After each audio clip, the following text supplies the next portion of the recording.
네, 말씀 전에 원래 3부 이제 저희 성가대가 시작했었는데요.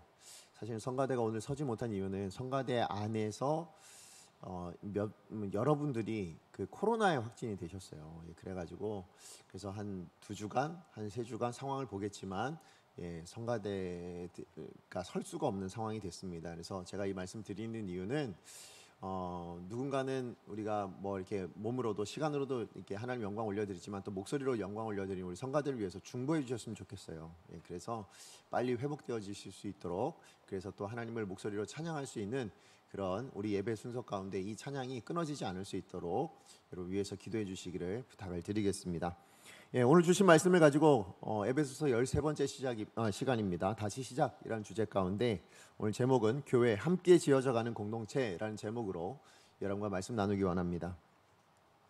여러분, 이제 다음 주면 추석 명절입니다. 추석이 되면 이제 가족 친지들 오랜만에 만나고, 그래서 만나서 함께 행복한 시간, 또 즐거운 시간 보내기를 다들 기대하고 계실 줄로 압니다. 그런데 사실은 모든 사람들이 추석 명절을 기대하는 것만은 아닌 것 같습니다. 무슨 얘기냐면 추석이 쓸쓸해지는 그런 분들이 있죠. 홀로 지내시는 독거 어르신들이든지 아니면 사실 경제적인 부분이나 아니면 여러 상황들이 어려우셔서 그래서 명절 자체가 즐겁지 못하고 정말 씁쓸하게 생각되어지는 그런 분들이 참 많은 것 같습니다. 근데 또 한편으로는 참 감사한 건 뭐냐면 그런 분들을 그냥 넘어가지 않더라라는 거죠. 우리 주변에 많은 들려오는 소식들을 보면 그런 분들을 향해서 온정의 손길들을 보내고 따뜻한 또 이렇게 관심을 보여주는 그런 일들이 참 많은 것 같습니다. 그래서 명절 때만이 아니고 뭐 어느 때든지 그렇게 사랑과 온정과 또 이렇게 귀한 헌신들 또 나눔들 이런 것들이, 그런 소식들이 참 많은 게 여전히 우리 사회는 그래도 좀 살만하지 않는가라는 생각도 해보게 되는데요. 이와 관련해서 제가 작년 연말에 어떤 칼럼을 하나 읽게 됐는데요. 그 칼럼이 참 가슴 뭉클해지더라고요. 그래서 오늘 그 칼럼을 좀 여러분께 이렇게 읽어드리려고 합니다. 근데 칼럼이 좀 길어요. 그래서 제가 좀 빨리 읽을 테니까 한번 그래도 잘 들어보셨으면 좋겠습니다. 남궁인이라는 의사가 쓰신 칼럼인데요. 제가 그 내용을 잠깐 읽어드릴게요. 작년 연말에 한 해 동안 활발하게 활동한 14개의 봉사 나눔단체의 대표자들을 청와대로 초청해서 대통령이 직접 격려를 했다. 초청받은 사람들은 다 국가를 대표할 만한 봉사단체의 대표와 홍보대사들이었는데 유니세프, 월드비전, 구세군, 적십자 등의 이사장들, 그리고 TV에서나 보던 유명 연예인들이 그 단체들의 홍보대사로 참석했다. 그런데 이 사람들 사이에 초록우산 어린이재단의 고액 기부자로 참석한 한 할머니가 눈에 띄었다. 대통령, 영부인, 비서실장, 각 단체 이사장들, 그리고 유명 연예인들 틈에 서 계셨던 왜소한 체격의 구순이 넘으신 할머니. 그 대비는 너무나 뚜렷해서 영화나 만화 속 장면 같았다. 어느덧 할머니의 차례가 되자 대통령 내외는 직접 거동이 불편한 할머니를 부축하러 나갔다. 전 재산을 재단에 기부한 분으로 소개되고 있었다. 영부인의 손을 잡은 할머니는 갑자기 울음을 터뜨렸다. 그 모습에 모두의 눈시울이 붉어졌다. 할머니는 온전히 남을 위해 살아온 사람이었다. 당신은 남한산성 앞에서 김밥을 팔아서 번 돈과 자신의 집과 땅을 포함한 전 재산 6억을 기부했다. 단순히 금전뿐만이 아니었다. 20살 전에 결혼했지만 아이를 낳지 못한다는 이유로 이혼당해 가족 없이 살던 할머니는 40년 전부터 길에 버려진 발달장애인들을 가족처럼 돌보며 살았다. 고령이 되자 남은 것은 거동이 불편한 몸과 새빵의 보증금뿐이었다. 할머니는 그 새빵을 뺀 보증금 2천만 원마저도 기부하고 거처를 옮겨서 예전에 당신이 기부해 복지시설이 된 집에서 평생 돌보던 장애인들과 함께 살고 있었다. 그러니까 성자였다. 할머니가 청와대에 초청받아 영부인의 손을 붙들고 우는 장면은 어느 드라마 같았지만 현실이었다. 이윽고 행사가 시작되었고 대통령의 간단한 인사말과 각 단체의 발언이 이어졌다. 소외된 이웃이 있는 봉사 현장과 새로운 나눔의 방향, 발전한 국가의 위상과 더불어 베푸는 국가로서의 고민들이 이어졌다. 이윽고 영부인 옆자리에 앉은 할머니의 발언 차례가 되었다. 할머니는 지금까지 발언했던 다른 사람들과는 완전히 다른 종류의 발언을 시작했다. 이러면서 이제 할머니가 어떤 말씀을 하셨는지가 기록되어 있는데 제가 그거 읽어드릴게요. 할머니의 말씀입니다. 저는 가난했습니다. 태어났을 때부터 어머니가 없었습니다. 아버지와 근근히 힘든 삶을 살았습니다. 돈이 없어 배가 고팠습니다. 배가 고파서 힘들었습니다. 10살부터 경성역에 나가 순사들의 눈을 피해 김밥을 팔았습니다. 그렇게 돈이 생겨 먹을 걸 사 먹었는데 먹는 순간 너무나 행복했습니다. 너무 좋았습니다. 그게 너무나 좋아서 남한테도 주고 싶었습니다. 돈이 없는 사람에게 돈을 주면 이 행복을 줄 수 있었습니다. 그 뒤로는 돈만 생기면 남에게 다 주었습니다. 나누는 일만큼 기분 좋은 일이 없었습니다. 그렇게 90이 넘게 다 주며 살다가 팔자에 없는 청와대 초청을 받았습니다. 이런 일이 있나 싶었습니다. 그런데 방금 내밀어 주시는 손을 잡으니 갑자기 어린 시절 제 손을 잡아주던 아버지의 손이 생각났습니다. 그래서 귀한 분들 앞에서 울고 말았습니다. 죄송합니다. 이렇게 할머니께서 말씀하셨어요. 그리고 이제 이어진 마지막 칼럼의 마지막 내용은 이렇게 되어 있습니다. 제가 또 읽어드릴게요. 80년 전에 따뜻한 손을 기억하고 울음을 터뜨리신 할머니, 그 손 때문에 모든 것을 남에게 내어주신 할머니, 옆자리에 영부인이 가장 크게 울고 계셨다. 그것은 압도적인 감각이었다. 그 자리에 많은 사람들 또한 치열한 선의를 가지고 살아온 것은 사실이었다. 하지만 그들에겐 여전히 높은 무엇인가가 남아 있었고 앞으로도 일정 지위의 삶을 영위할 것이 분명했다. 하지만 할머니는 그 따뜻한 손을 나눠주기 위해 자신이 얻은 모든 일생을 조용히 헐어서 베풀었다. 구순이 넘은 육신과 이미 모든 것을 기부했다는 사실만큼 당신을 완벽히 증명하는 것이 없었다. 그 패배가 너무 명료해서 나눔이라는 명목으로 모인 모든 사람들은 그분 앞에 무릎이라도 꿇고 싶은 심정이었다. 이게 그 칼럼의 내용이었습니다. 제가 이 칼럼의 내용을 보면서 이 할머니의 모습을 보며 정말 가슴이 좀 이렇게 먹먹해졌어요. 어떻게 저렇게 사실 수 있었을까? 어떻게 모든 것, 자기에게 남긴 것 하나도 없이 저렇게 나누며 살 수 있을까? 이런 마음이 들었고, 또 하나는 뭐였냐면 제가 더 마음이 좀 이렇게 뭉클해진 거는 사실은 그분의 삶의 모습이 오늘날 우리 많은 교회와 성도들이 따라 살아가야 될 예수님의 삶의 모습과 너무나도 닮아 있었기 때문이었습니다. 그렇잖아요. 여러분, 이 할머니는요 평생을 김밥을 팔아서 전 재산을 모으셨다고 이야기하죠. 근데 그 전 재산을 다 어떻게 하셨다고요? 나누셨다고 이야기합니다. 어떤 것도 그 모든 일생을 사실은 허무셔서 그저 일생으로 모아놓은 그 모든 것을 다 허물어서 다 나누어 주셨다라고 이야기를 하는 것처럼 사실 예수님이 그런 모습이셨죠. 우리를 위해서, 우리를 살리시기 위해서 하늘의 영원한 보좌를 버리셨습니다. 그리고 이 땅 가운데 오셔서 자기의 모든 일생이요, 자기의 모든 생명까지 다 허셔서 뭐예요? 십자가에 내어주셔서 우리를 구원하신 그 삶의 모습, 그 삶의 방식이 이 할머니의 모습과 너무나도 닮아 있다라는 생각을 해보게 됐습니다. 그래서 제가 자료를 조금 더 찾아봤는데 왜 찾아봤냐면 사실 이 할머니는 예수님 믿어서 그런 거 아닐까라는 생각이 들어서 막 찾아봤습니다. 근데 어디에도 나오지 않아요. 그런데 제가 그러면서 이제 결론 내린 건 뭐였냐면 어쨌든 그분이 예수님을 믿든 믿지 않든 그분의 삶의 방식만큼은 뭐냐면 예수님의 삶이랑 다름이 없다. 예수님의 삶이랑 정말 오버랩이 되는 그런 삶이었다라는 것이 분명해지더라고요. 자, 그런데 제가 이러면서 이제 이 삶의 방식들 우리가 정말 따라야 되지 않습니까? 그런데 이렇게 따라야 될 그 삶의 모습들이요, 사실 우리 시대에는 어떤지 모르겠지만 초대교회 시대만큼은 분명하게 나타나더라라는 것입니다. 초대교회 성도들만큼은 사실은 남을 위해서 희생하고 돕는 모습들이 너무 분명하게 나타났다라는 겁니다. 어떻게 알 수 있느냐? 여러분 사도행전 2장 44절 45절 말씀, 초대교회가 태동할 때의 모습이에요. 우리 같이 한번 읽어봅니다. 시작. 믿는 사람이 다 함께 있어 모든 물건을 서로 통용하고 또 재산과 소유를 팔아 각 사람의 필요를 따라 나눠주며. 네, 이게 성도들의 모습이었답니다. 뿐만 아니라 여러분 사도행전 4장 32절 35절도 마찬가지예요. 같이 한번 읽어봅니다. 시작. 믿는 무리가 한 마음과 한 뜻이 되어 모든 물건을 서로 통용하고 자기 재물을 조금이라도 자기의 것이라는 이가 하나도 없더라. 사도들이 큰 권능으로 주 예수의 부활을 증언하니 무리가 큰 은혜를 받아 그 중에 가난한 사람이 없으니 이는 밭과 집이 있는 자는 팔아 그 판 것의 값을 가져다가 사도들의 발 앞에 두매 그들이 각 사람의 필요를 따라 나누어 줌이라. 아멘. 여러분, 이게 초대교회의 성도들의 모습이었다라고 이야기합니다. 그들은 자기의 것을 자기의 것으로 여기지 않았어요.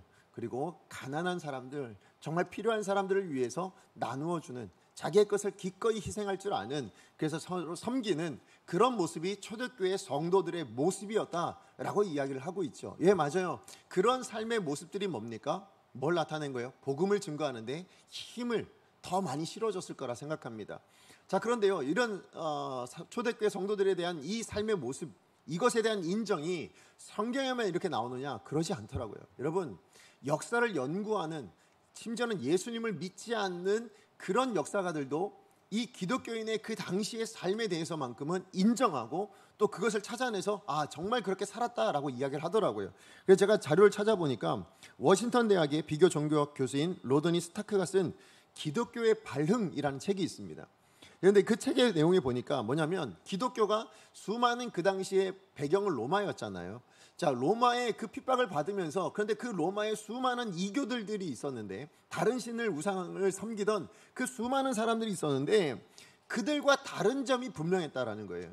근데 그 다른 점이 뭐였냐면, 예수님 믿고 하나님 믿고 자기는 다른 신을 믿었다, 이게 아니고요. 뭘 믿었냐 보다 더 분명한 증거는 뭐였냐면, 바로 그들의 삶의 방식이 로마인들과 이 기독교인들이 너무 달랐다라고 이야기를 하고 있더라고요. 그리고 그 삶의 방식 때문에 뭐냐면, 훗날에 로마가 이 기독교를 국교로 받아들일 수 있었다, 그런 이야기를 하고 있었습니다. 그 삶의 방식이 뭐였을까요? 그게 바로 금방 말씀드렸던 사랑과 희생이라는 방식이었습니다. 자, 그러면서 한 예를 들었는데, 그 예가 뭐였냐면, 여러분, 그 당시에 초대교회 시대에 로마에도요, 지금 우리가 겪고 있는 이런 팬데믹이 있었다고 이야기합니다. 우리가 코로나 때문에 지금 팬데믹을 겪고 있지만, 그 당시에는 로마 시대에, 그 초대교회 시대에 2번의 커다란 팬데믹이 있었다고 이야기해요. 자, 그런데 그 팬데믹 때문에 어떤 일이 일어났냐면, 로마 시내 안에서만 하루에 많게는 수천 명이 죽기도 하고 적게는 수백 명이 죽는 그런 일들이 있었다고 이야기합니다. 자, 그러니까 이런 일들을 감당할 수 없어요. 지금은 그래도 우리가 의술이라도 좀 발달했으니까 이렇게 좋잖아요. 시설도 많이 있고. 근데 그 당시는 그런 의술도 없었고 그런 시설도 없다 보니까 어떻게 해요? 격리하는 게 거의 전부였을 정도입니다.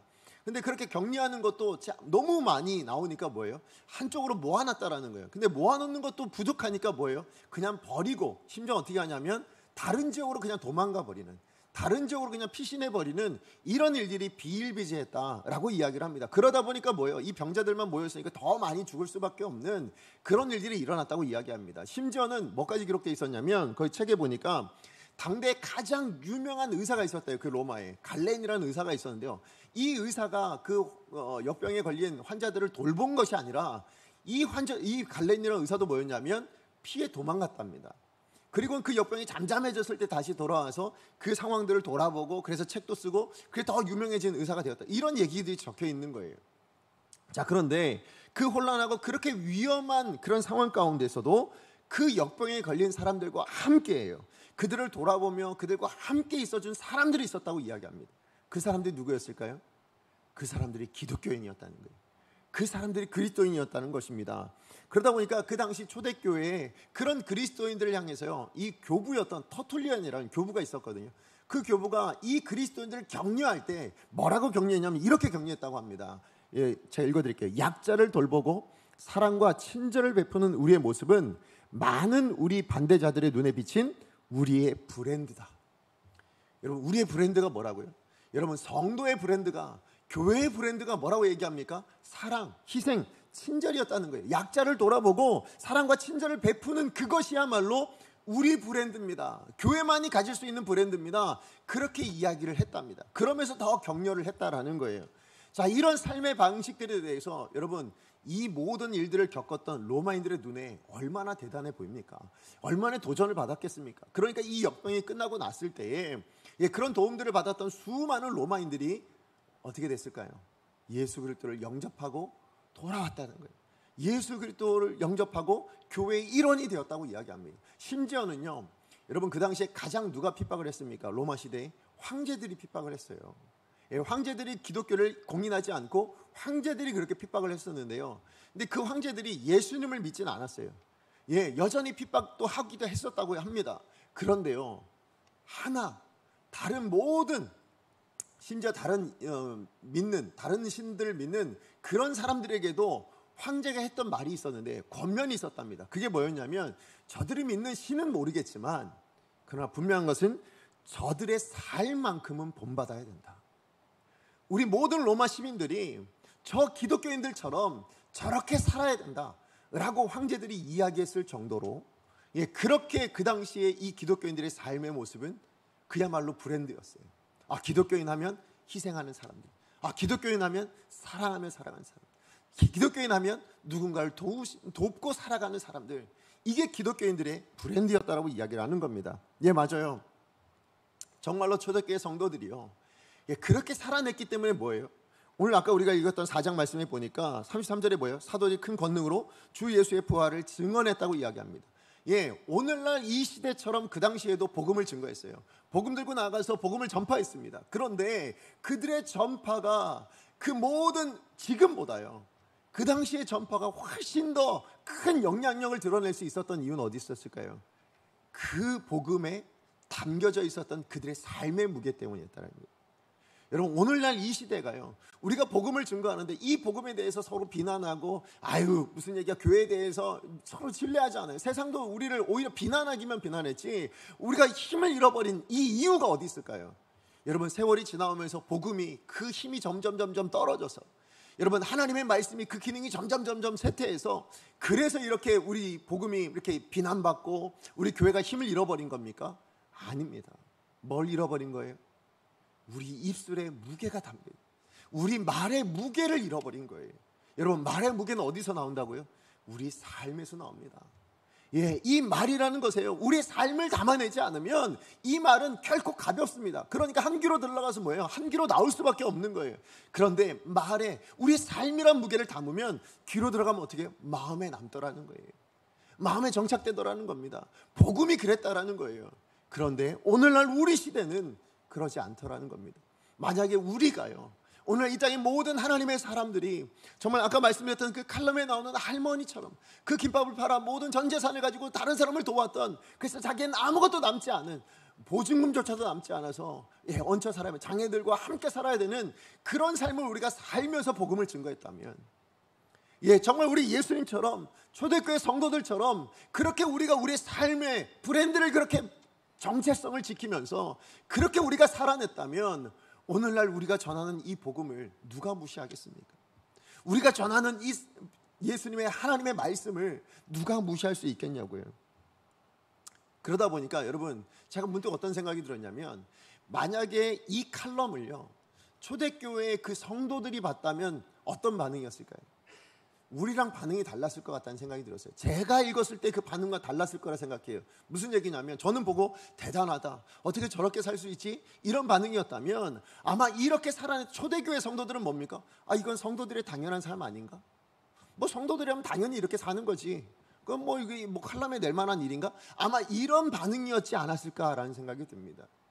그런데 우리는 뭐예요? 이런 이야기 들으면 대단하다, 어떻게 저렇게 살지? 무슨 얘기예요? 우리는 그렇게 못 살고 있다. 우리의 삶의 방식은 초대교회 성도들과 너무 다르게, 너무 동떨어지게 우리의 브랜드, 우리의 정체성을 다 잃어버리고 그렇게 살아가고 있는 게 우리의 모습이 아니겠느냐라는 것입니다. 그런 의미에서 여러분, 오늘 우리 이 시대를 살아가는, 특별히 이 시대에 지금 이 땅 안에서 우리가 하나님의 자녀로 부르심을 받았다면, 저와 여러분 우리 모두에게는 하나의 사명이 있습니다. 하나님께서 우리 가운데 부어주시는 과제가 하나 있습니다. 그게 뭘까요? 저는 초대교회 때 그 성도들이 가지고 있었던 브랜드, 터툴리안의 말처럼 정말 성도만이 가질 수 있었던 그 브랜드를 회복시키는 것, 그게 하나님의 소원이고 그게 하나님께서 우리 가운데 주시는 과제인 줄로 믿습니다. 다시 얘기해서, 저와 여러분, 우리가 하나님의 사람입니까? 우리가 하나님의 공동체, 교회의 성도이십니까?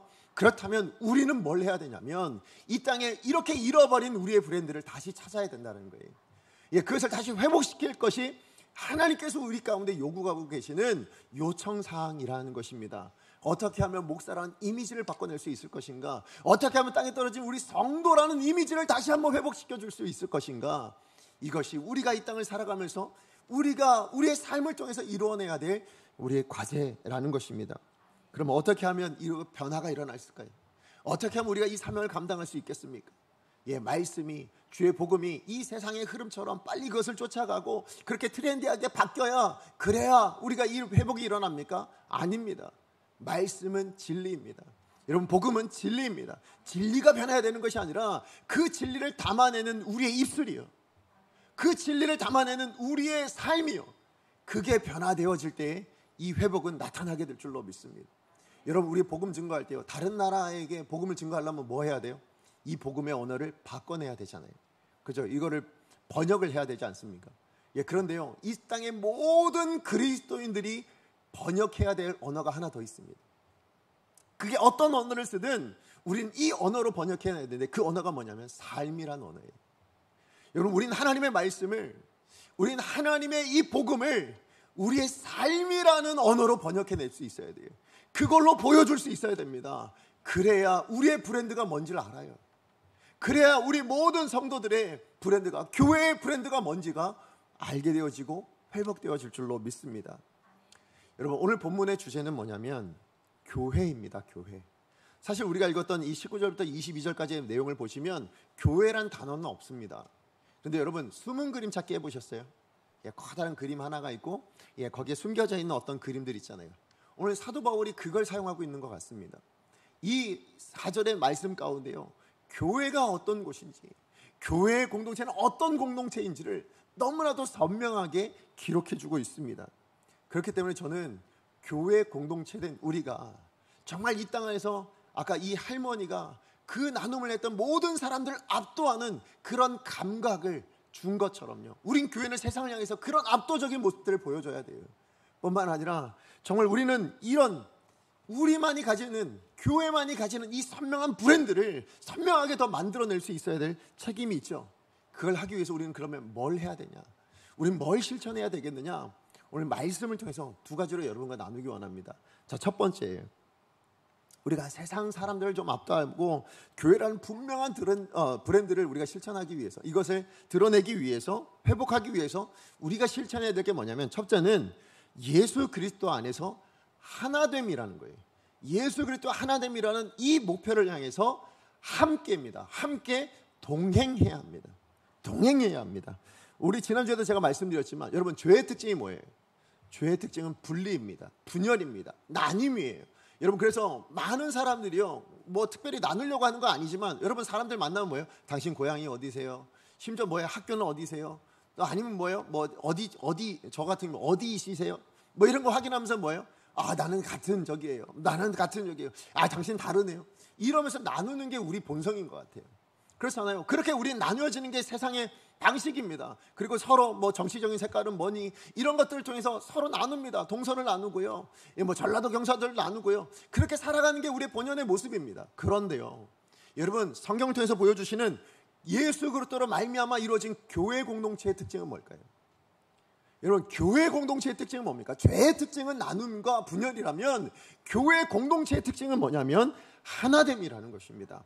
우리 19절 말씀 같이 한번 읽어보겠습니다. 19절입니다. 시작. 그러므로 이제부터 너희는 외인도 아니요 나그네도 아니요 오직 성도들과 동일한 시민이요 하나님의 권속이라. 아멘. 여기 보시면 사도 바울이 뭐라고 얘기합니까? 교회는 어떤 곳이냐? 동일한 시민이래요. 하나로, 시민이라는 것으로 하나 되어진 똑같은 그런 곳이다. 또 더 나가서 뭐라고 얘기합니까? 하나님의 권속이다. 다시 얘기해서 교회는 어떤 곳입니까? 교회는 하나님의 나라의 사람들이 모여 있는 곳이에요. 그렇죠? 하나님 나라의 시민들이 모여 있는 게 교회입니다. 여러분, 교회는 어떤 곳입니까? 하나님의 자녀들, 하나님의 가족들이 모여 있는 게 뭐라고요? 교회입니다. 예, 맞아요. 하나의 동일한 조건을 가지고 모여 있는 곳이 바로 교회다. 그렇게 지금 말씀하고 있는 것입니다. 그래서 21절에 이렇게 말씀합니다. 같이 한번 읽어봅니다. 시작. 그 안에서 건물마다 서로 연결하여 주 안에서 성전이 되어가고. 아멘. 예, 서로 어떻게 된다고요? 연결되어져 있다고 얘기하죠. 예, 맞아요. 우리는 하나이기 때문에요, 서로 연결되어져서 이 연결됨을 통하여 뭘 이루어간다고요? 하나님이 거하실 처소, 성전이 되어간다고 그렇게 말씀하고 있어요. 예, 교회는 하나 되어서 성전되는 겁니다. 그죠? 교회는 하나로 이루어져서 교회가 이루어지게 된다. 그렇게 분명히 이야기해 주고 있습니다. 근데 여러분, 사실 초대교회 때도요, 사실 나눔이 있었습니다. 어떻게 나뉘었을까요? 유대인 그리스도인들, 그리고 이방인 그리스도인들, 이런 것으로 이렇게 사실은 나뉘어져 있었습니다. 오늘 본문의 이 이야기는 바로 거기 배경으로 이야기하고 있는 겁니다. 무슨 얘기냐면, 여러분, 초대교회는 어디서 시작됐습니까? 이스라엘 안에서 유대인들을 통해서 시작됐잖아요. 예, 그러다 보니까 이 유대인들이 가지고 있는 편견이 하나 있었습니다. 어떤 편견이냐면 이방인들. 그래서 제가 지난주에도 말씀드렸지만 대표적인 편견이 뭐라고요? 지옥의 불쏘시개. 무슨 얘기냐면 지옥의 불이 꺼지지 않게 하시기 위해서 하나님께서 이방인을 만드셨다, 이렇게 생각했단 말이에요. 예, 그게 유대인들의 생각이었고 이방인들을 향한 시각이었습니다. 그러다 보니까 이 유대인들이 먼저 예수님을 믿고 구원을 받아서 그리스도인이 되었지만 여전히 이 편견을 가지고 있다 보니까 복음은 그들에겐 전해지지 않을 거야 라고 생각했단 말이에요. 그런데 시간이 지나고 보니까 뭡니까? 우리가 사도행전을 읽어보시면 아시겠지만 베드로를 통해서 또 사도 바울을 통해서 뭐예요? 이방인들에게 복음이 증거되어지는 겁니다. 그리고 그 복음이 증거되어졌을 때 그것을 받아서 성령을 받아서 구원받는 하나님의 사람들이 생겨나더라는 거예요. 자, 그런데 여전히 이 유대인들, 이 그리스도인 안에는 어떤 편견이 남아 있습니까? 이방인에 대한 편견이 남아 있다 보니까 뭐예요? 이방인 그리스도인이 되었어도 여전히 무시하는 겁니다. 우리는 하나님의 백성이었고 너희는 그냥 이방인이었고 지옥의 불쏘시개였는데 하나님 불쌍히 여겨가지고 그래서 또 이렇게 생각하는 겁니다. 그렇게 무시하고 그렇게 차별하는 이런 모습들이 교회 안에 있다 보니까 지금 사도 바울이 뭐 하는 겁니까? 그거 아니라는 거예요. 그게 교회가 아니라는 겁니다. 교회가 그렇게 나뉘어져 버리면 세상과 뭐가 다르냐는 거예요. 세상과 전혀 틀린 게 없지 않느냐. 교회는 그런 곳이 아니다. 구원받으면 예수 그리스도 안에 들어오면 동일한 시민이야. 이제는 동일한 가족이야. 이제는 하나로 연결되어져야 교회가 세워질 수 있는 거야. 그 이야기를 지금 이 유대인 그리고 그 안에 있던 이방인 그리스도인들에게 이야기하고 있었다라는 것입니다. 그렇게 하나 되어지는 것이 교회입니다. 그 얘기를 하고 있는 거예요.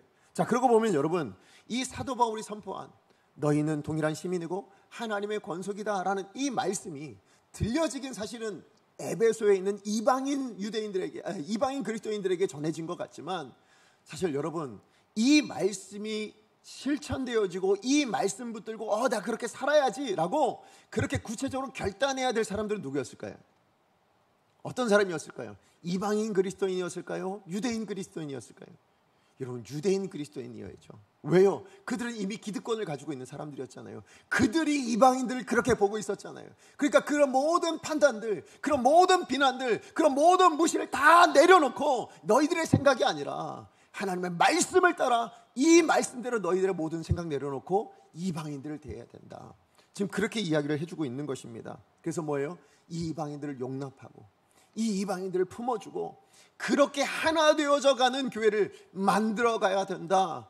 이것을 결단하고 실천해야 될 이가 바로 유대인 너희들이다. 그렇게 지금 말씀하고 있는 것입니다. 아까 제가 이번 첫 번째 우리가 감당해야 될 게 이 하나됨이라는 목표를 향해서 함께 동행해야 된다고 제가 말씀을 드렸어요. 예, 맞아요. 여러분, 함께 동행해야 됩니다. 근데 동행이 어떻게 하는 게 동행입니까? 예, 동행을 하려면 뭐가 필요할까요? 어떤 조건이 필요합니다. 근데 그 조건이 뭔가는 하나님의 말씀에 나옵니다. 우리 아모스서 3장 3절이에요.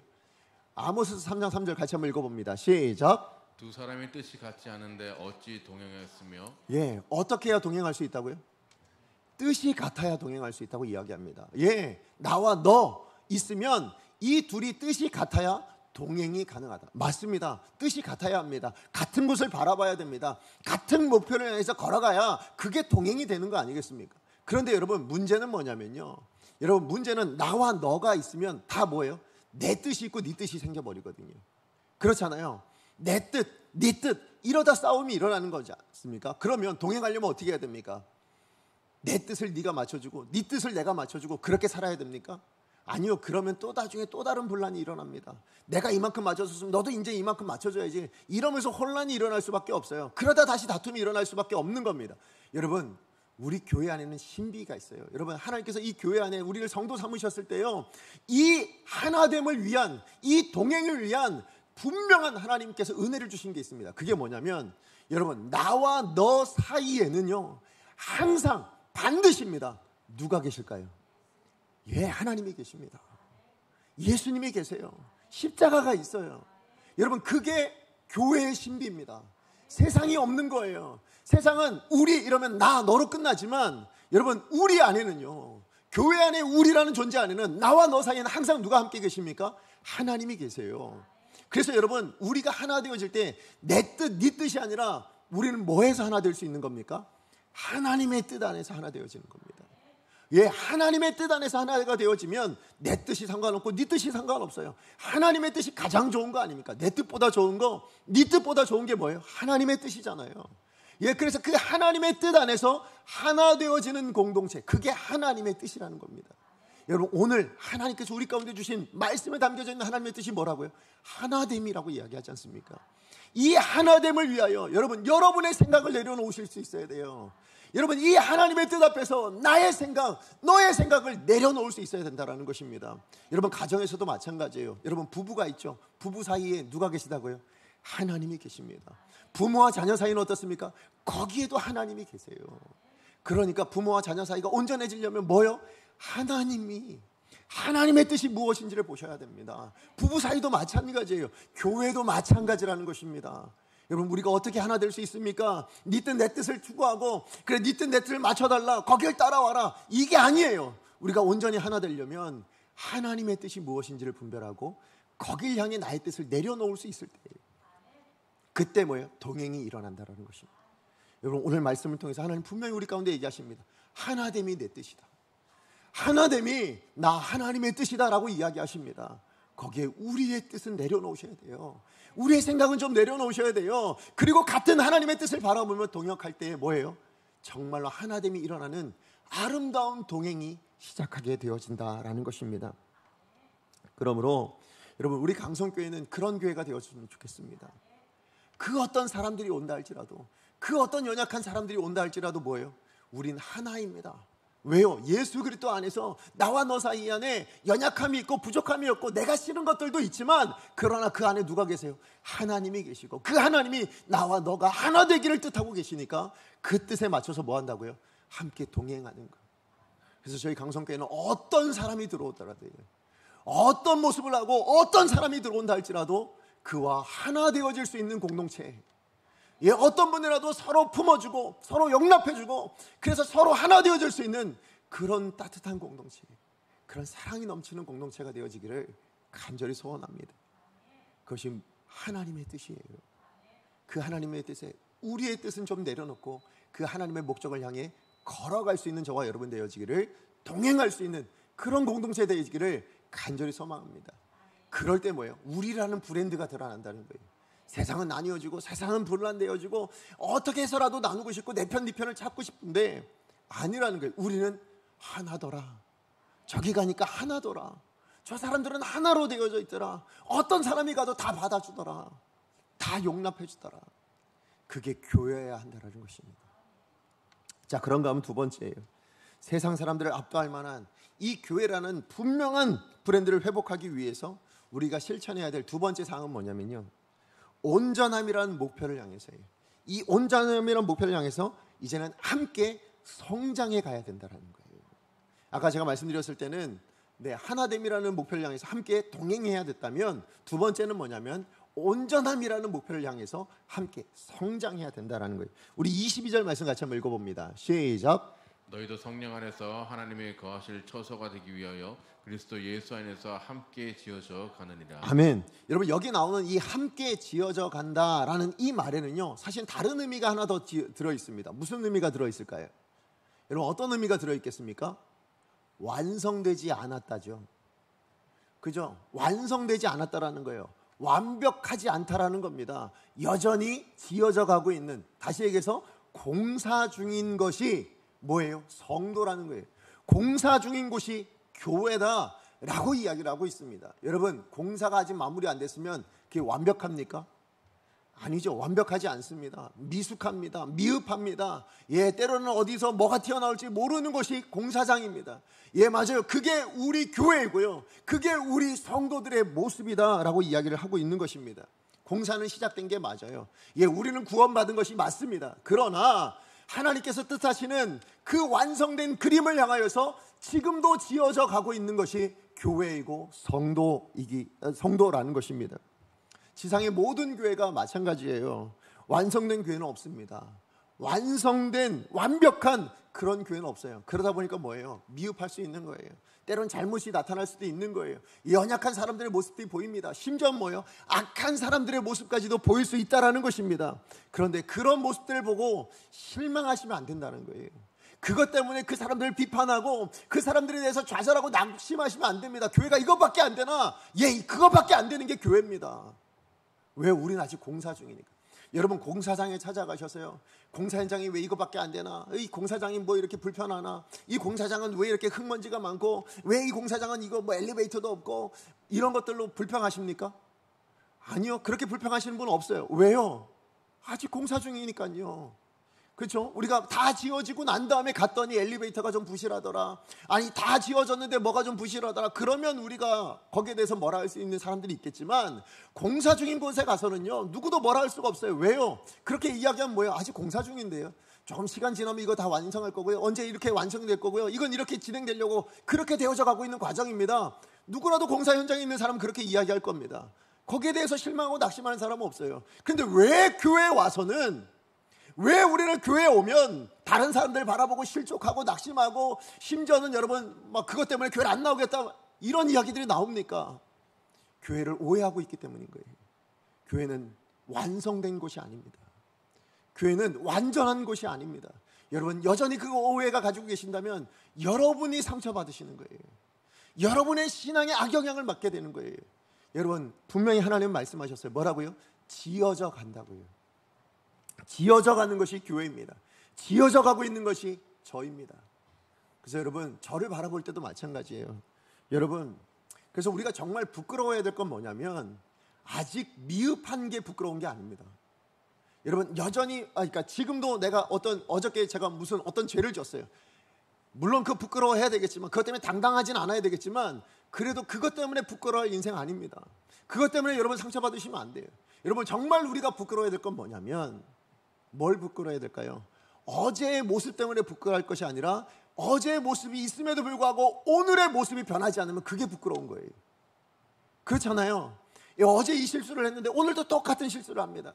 오늘 이 실수 때문에 제가 회개해놓고는 내일도 똑같은 실수를 또 범하면 그게 부끄러운 거 아니냐는 거예요. 무슨 얘기예요? 성장이 없는 게 부끄러운 거지.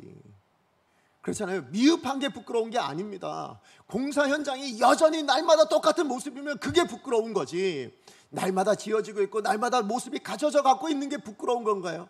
그러지 않다라는 것입니다. 여러분 정말 우리가 부끄러워야 될 모습은 정체되어 있는 거예요.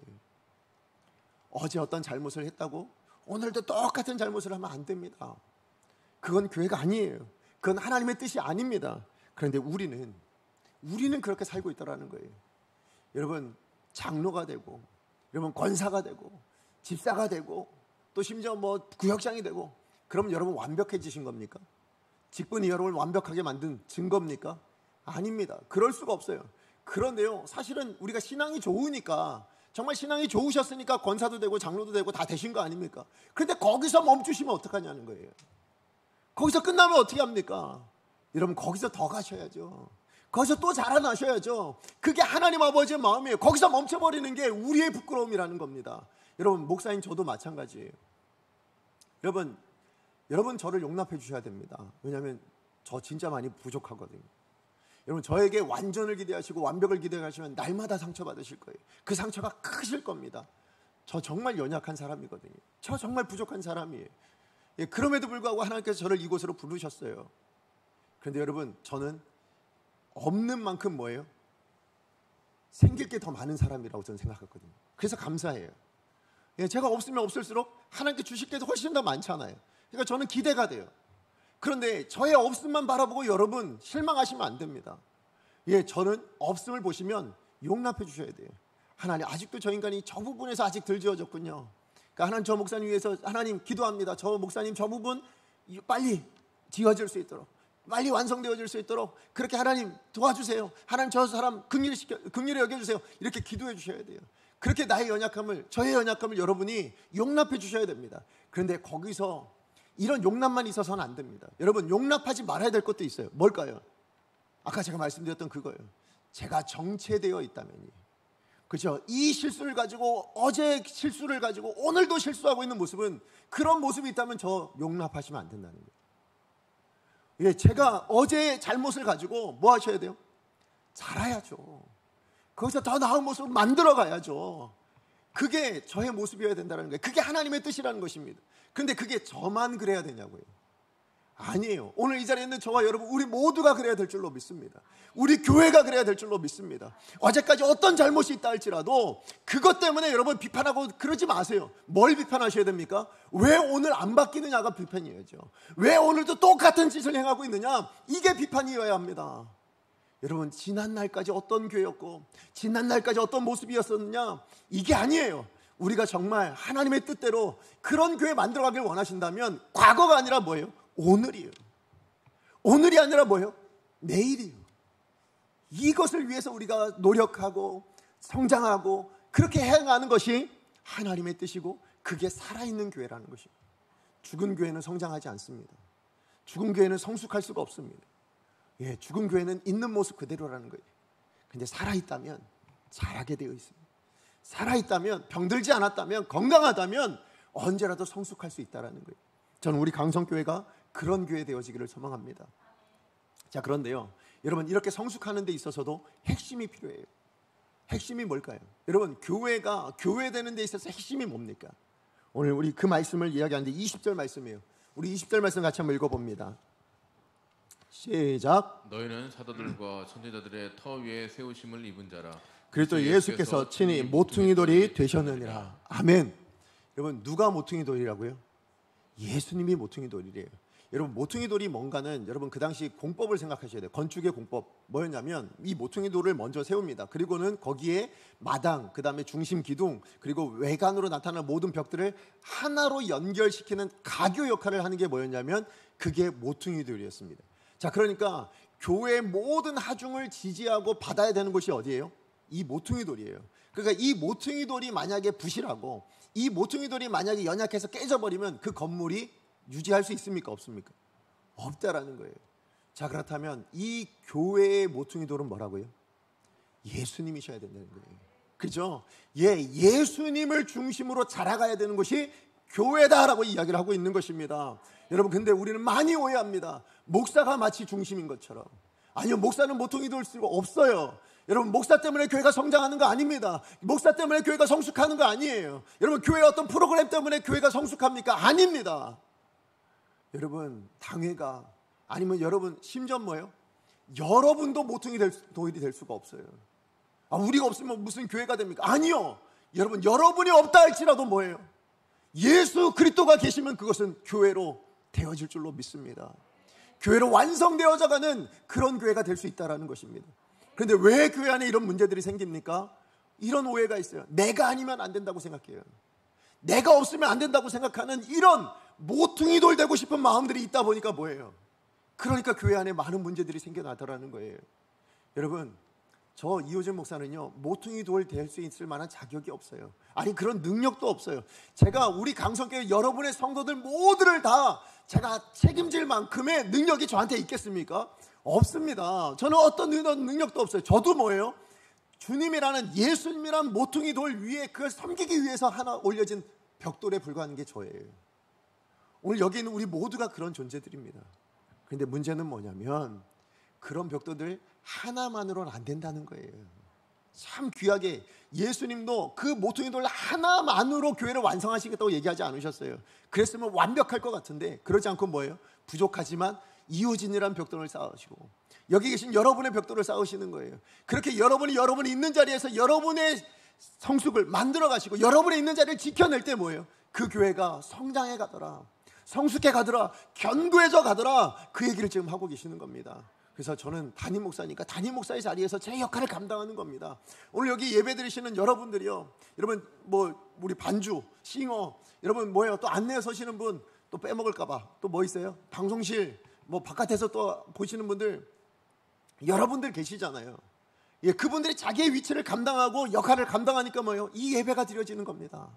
그렇잖아요. 예, 맞아요. 교회는 그런 곳입니다. 그러나 반드시 기억하셔야 될 건 교회의 중심은 뭐예요? 예수 그리스도. 모퉁이 돌은 예수 그리스도예요. 그래서 여러분, 저 눈여겨보셔야 돼요. 제가 가장 많이 유혹받거든요. 제가 혹시나 모퉁이 돌 되고 싶어가지고, 예, 그래서 모퉁이 돌을 자처하고 그렇게 나선다면 여러분 저를 제지하셔야 됩니다. 아니, 저를 버리셔도 돼요.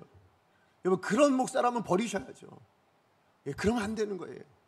모퉁이 돌은 오직 누구만? 예수 그리스도만. 예수 그리스도가 주인데요, 예수 그리스도를 중심으로 자라가는 교회, 그걸 위해서 여러분 어떻게 하셔야 된다고요? 함께 자라가야 됩니다. 저만 잘한다고 교회가 건강해집니까? 아닙니다. 여러분, 우리가 함께 자라가야 돼요. 우리가 함께 자라가야, 그래야 교회가 성숙해질 수 있어요.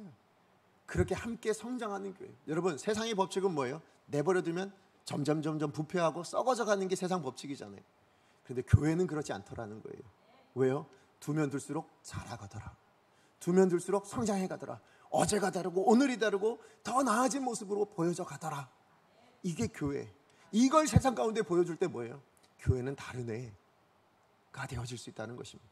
그러므로 하나님이 목적하시는 이 완전함을 위해서 우리가 함께 뭐 해야 된다고요? 성장하기로 결단하셔야 됩니다. 말씀의 결론을 맺습니다. 교회는요, 하나님이 기대하시는 교회는요, 여러분 세상과 다른 브랜드를 갖기를 원하세요. 예, 세상과 다른 자기만의 독특한 브랜드를 갖기를 원하십니다.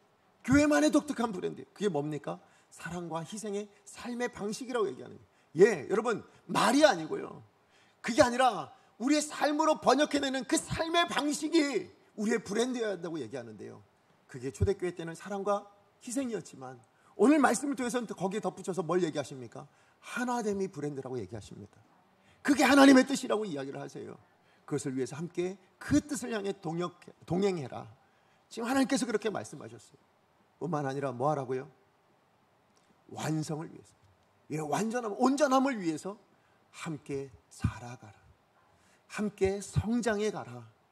그게 하나님께서 교회를 향해 주시는 우리의 브랜드라고 그렇게 말씀하고 있습니다. 바라기는 우리 강성교회가 그런 교회 되어지기를 소망합니다. 날마다 하나 되어지고 누가 오더라도 품어줄 수 있는 교회, 예, 뿐만 아니라 함께 성장하는 교회. 그래서 여러분, 미숙한 사람들 내버리는 것이 아니고요, 내치는 것이 아니고 뭐예요? 앞에서 끌어주고 뒤에서 밀어주고, 예, 그런 교회가 진짜 아름다운 교회 아니겠습니까? 그렇게 함께 가는 교회, 함께 동행하고 함께 성장하는 복된 교회 되어지기를 소망합니다. 여러분, 이런 교회 되어지려면 마지막으로 뭐예요? 오늘 20절 말씀에 보니까 사도들과 선지자들의 터 위에 서라고 얘기합니다. 여러분, 사도와 선지자들의 터가 어딜까요? 교회는 이 터 위에 세워져야 되는데요, 그 터가 뭡니까? 사도와 선지자들이 선포한 게 뭐예요? 예수 그리스도잖아요. 예, 예수님 위에 서야 되는 거예요. 그런데 이걸 조금만 함의적으로 줄이면 뭐가 되냐면, 사도들이 전한 말씀이죠. 선지자들이 전한 말씀이죠. 예, 맞아요. 말씀 위에 세워지는 교회가 견고한 교회 되어지는 겁니다. 사람의 뜻이 아니고 프로그램이 아니고요, 교회 건물이 아니고요, 여러분 말씀 위에 세워지는 교회가 건강한 교회, 흔들리지 않는 교회가 됩니다. 우리 신앙도 마찬가지예요. 말씀 위에 세워질 때 그것이 결코 흔들리지, 어떤 풍파가 얻어봐요, 어떤 거센 바람이 와도 흔들리지 않는 반석과 같은 것은 말씀이라는 것입니다. 그러므로 저와 여러분, 우리 성장하고 싶으세요? 여러분 삶을 살아가면서 흔들리지 않는 그런 신앙 되고 원하십니까? 그렇다면 하나됨이라는 것, 그리고 우리가 함께 성장해 가는 것, 말씀 위에서 되어야 될 줄로 믿습니다. 그런 의미에서 여러분, 마지막으로 제가 권면드리자면, 여러분 훈련 받으세요. 다시 한번 말씀드려요. 저만 성장한다고 되는 거 아니라고요. 여러분이 훈련 받으셔야 돼요. 시간이 없어요, 바빠요, 피곤해요. 아니요. 여러분, 훈련은 뭐예요? 여러분이 결단하셔야 되는 거예요. 훈련은 여러분이 시간을 내셔야 되는 거예요. 여러분이 마음을 먹으셔야 되는 거예요. 그게 훈련입니다. 왜요? 우리가 함께 성장하기 위해서. 그렇잖아요. 하나님의 뜻을 이루어내는 우리만의 브랜드를 우리가 정말로 회복하길 원하신다면, 이 사명이 여러분에 있다는 걸 아신다면 여러분 훈련 받으셔야 돼요. 우리 강성교회 안에 여러 가지 훈련이 이번에 2학기 또 진행됩니다. 여러분, 어떤 분이 그러시더라고요. 큐티 학교가 몇 분이 안 했대요. 어느 목사님이 그러셨어요. 받을 분들 다 받아서 그렇습니다. 몇 명 받았는데요? 한 100여 명 받았어요. 저희 교회 100여 명의 성도밖에 안 계십니까? 그분만 잘하면 우리 교회는 건강해집니까? 그분만 성장하면 우리 교회는 건강할까요? 아니요. 우리 모두가 함께 성장해야 합니다. 우리 모두가 함께 자라가야 합니다. 예, 그러므로 오늘 훈련받지 않으신 분들, 여러분 꼭 시간 내셔서, 꼭 결정하셔서 정말 훈련 받으시고, 그래서 말씀이란 터 위에 여러분의 신앙을 세워가시는 복된 성도님들 되기를 간절히 축복합니다.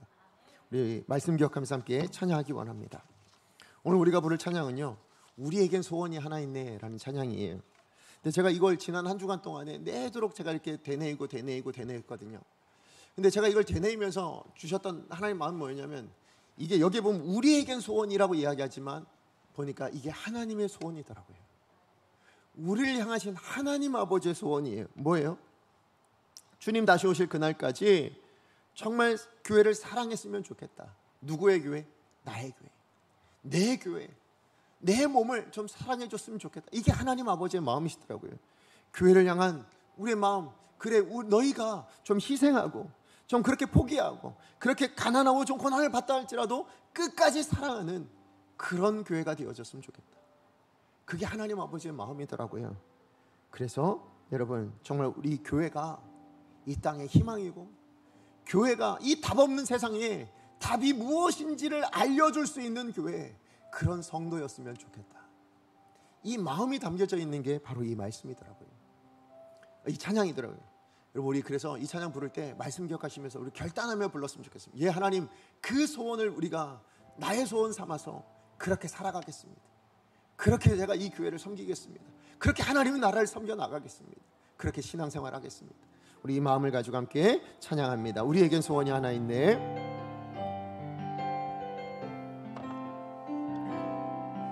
우리에겐 소원이 하나 있네. 어떤 소원이십니까? 주님 다시 오실 그날까지 우리 가슴에 주님이 새겨주셨습니다. 자기의 생명값을 치러서 우리 안에 그 십자가의 사랑을 새겨주셨어요. 이유는 교회를 사랑하라고, 교회를 향한, 주의 교회를 향한 우리 마음. 예, 하나님, 그래서 결단합니다. 희생과 포기와 그 어떤 것이라 할지라도요, 하물며 죽음조차도 우리를 막을 수 없습니다. 우리 교회가 이 땅의 희망이니까, 교회만이 이 땅의 답이 되기 때문에 그렇습니다. 그러므로 우리가 해야 될 일은 이것입니다. 교회 되게, 예배 되게 우릴 사용하소서. 진정한 부흥의 날 오늘 임하도록 우리 사용하소서. 우리 결단합시다. 선포합니다. 성령 안에 예배하리라. 내 영혼아 그렇게 예배할지어다. 마음으로 내 영혼아 사랑으로 사역할지어다. 사랑으로 사역하. 왜냐하면 교회가 생명이기 때문입니다. 교회는 생명이니 교회를 교회 되게, 예배 되게, 다른 일 아니라 나를 사용하여 주십시오. 사용하소서. 진정한 부흥의 날, 그 회복의 날 우리 때에 이루어질 수 있도록 우리 사용하소서. 우리 찬양 기억하면서, 오늘 주신 말씀 기억하면서 우리 함께 기도했으면 좋겠습니다. 여러분, 우리를 향한 하나님의 뜻이 분명합니다. 아주 선명합니다. 이 땅을 살아가면서 교회다운 브랜드, 우리의 브랜드가 선명하게 나타났으면 좋겠다. 그게 하나님의 뜻이에요. 이 악한 세상에, 이 답이 없는 세상에 답이 무엇인지를 알려주고 답이 무엇인지를 전해줄 수 있는 정말 빛이 되어지는 그런 교회였으면 좋겠다. 이게 하나님 아버지의 마음이에요. 근데 그것을 뭘로 표현하라고요? 우리의 삶으로 표현하라고 얘기합니다. 예, 그냥 말로만이 아니라 그 말에 우리의 삶을 담아내라고 그렇게 말씀하고 계세요. 예, 우리 믿음이 신념책이 아니에요. 여러분, 신념이 아니라 삶이어야 합니다. 어떤 삶이어야 됩니까? 사랑과 희생이 그걸 통해서 하나됨을 이루어가는 것. 이 하나됨을 위해서 우리의 모든 뜻을 하나님의 뜻에 맞춰서 동행할 수 있는 것. 더 나아가서 하나님이 기대하시는 그 온전함을 위해서 우리가 함께 성장하기로. 그래서 연약한 일 볼 때마다 앞에서 끌어주고 뒤에서 밀어주고 나도 함께 성장해가는 그런 교회가 되기를 하나님 원하고 계십니다. 우리 시간에 같이 하나님, 저 정말 그런 나의 삶, 또 우리 강성교회가 그런 교회 되어지기를 원합니다. 거기에 함께 나를 사용하여 주십시오. 제가 거기에 헌신하고 제가 거기에 수고하고 제가 거기에 동참할 수 있게 하여 주시옵소서. 주여 능력을 주옵소서. 한번 외치고 하나님 앞에 기도합니다. 주여 능력을 주옵소서. 하나님 시간 주 앞에 기도하며 나아갑니다. 교회를 향한 하나님 아버지의 마음, 하나님 아버지의 소원, 하나님 그것이 무엇인지를 알게 해주셔서 감사합니다. 하나님, 그런데 하나님 여전히 우리 신앙생활 안에는 내 뜻이, 하나님 내 생각이 그게 더 소중하고 내 방법이 그게 더 옳다라고 생각하는 하나님 그런 다른 마음들이 너무 많습니다. 하나님 세상과 똑같은 가치를 가지고 하나님 세상과 똑같은 모습들이 얼마나 많은지 모르겠습니다. 하나님 이 답이 없는 세상 가운데 답이 되라고 주신 것이 교회인데, 답을 제시하는 것이 되라고 모아주신 것이 우리 하나님의 사람들, 이 공동체인데 하나님 세상에 답을 제시하기는커녕 세상에 하나님 똑같은 잘못된 방식들로 살아가는 것이 우리들의 연약함이었음을 정직하게 고백합니다. 하나님 이제 하나님의 뜻을 보았습니다. 하나님의 소원이 무엇인지를 알았습니다. 하나님 아버지의 마음이 무엇인지를 알았습니다. 이제 하나님 변화되어질 수 있도록, 하나님 이제 우리가 변화되어져 갈 수 있도록 하나님 우리 하나님의 뜻에 나의 뜻을 맞춰갈 수 있게 하여 주시옵소서. 하나님의 뜻 앞에 우리가 모두 다 무릎 꿇게 하여 주시옵소서. 그 하나님의 뜻을 향하여 함께 동행할 수 있는 우리 강성교회, 우리 가정이 될 수 있게 하여 주시옵시고 하나님 함께 성장해 갈 수 있기를 원합니다. 하나님 아버지의 마음이, 하나님 아버지가 바라보시는, 하나님 아버지께서 그려놓으신 하나님 그런 교회가 될 수 있도록 함께 성장하여 갈 수 있게 하여 주시옵소서. 하나님 내가 먼저 이끌어줄 수 있게 하시고 하나님 나도 뒤에서 밀어갈 수 있게 하여 주시옵시고 하나님 나도 성장하여서 하나님이 이루시는 교회를 만들어갈 수 있기를 소망합니다. 주여 도와주시옵소서. 주여 함께하여 주시옵소서. 사랑하는 하나님 감사합니다. 오늘도 말씀을 통해서 하나님 우리를 향한 하나님의 선명한 뜻이 무엇인지, 우리를 향한 하나님 아버지의 소명과 그 소원이 무엇인지를 알게 해주셔서 감사합니다. 하나님 세상에 답이 되라고, 하나님 세상에 답을 제시할 수 있는 곳이 되라고 우리를 불러주셨고 우리를 교회로 모으신 줄로 믿습니다. 그러므로 우리만의 분명한 브랜드, 정체성을 잃어버리지 않게 하여 주시옵시고 그래서 더 선명히 밝혀낼 수 있어서 그것을 통하여 세상의 답이 이것이다, 세상의 답이 교회이고 세상의 답이 복음 안에 있다라고 이야기해 줄 수 있는 그런 저희가 될 수 있게 하여 주시옵소서. 하나님 그것을 위해서 오늘 주신 말씀을 기억합니다. 하나님 선명한 뜻은 하나됨이라 말씀하셨습니다. 우리 교회가 하나 되어 세상과 다름을 보여주기를 원하셨습니다. 하나님 그것을 위해서 내 뜻을 하나님의 뜻에 맞추고 함께 하나님이 목표하시는 그곳을 향하여 동행할 수 있는 우리 모든 성도님들 될 수 있게 하여 주시옵소서. 뿐만 아니라 하나님 함께 동행할 때에 하나님 우리의 연약함들을 비난하고 비판하고 판단하기보다 그 연약한 자를 품어주고 용납하고 앞에서 끌어주고 뒤에서 밀어주는 그런 공동체 되게 하여 주시옵소서. 그래서 함께 성장해 나아갈 수 있는, 함께 아름다운 공동체를 만들어갈 수 있고 함께함으로 행복해지는 그런 공동체가 우리 강성교회, 또 우리 강성교회에 속한 모든 성도님들의 가정이 될 수 있게 하여 주시옵소서. 예수님의 이름으로 기도합니다. 아멘.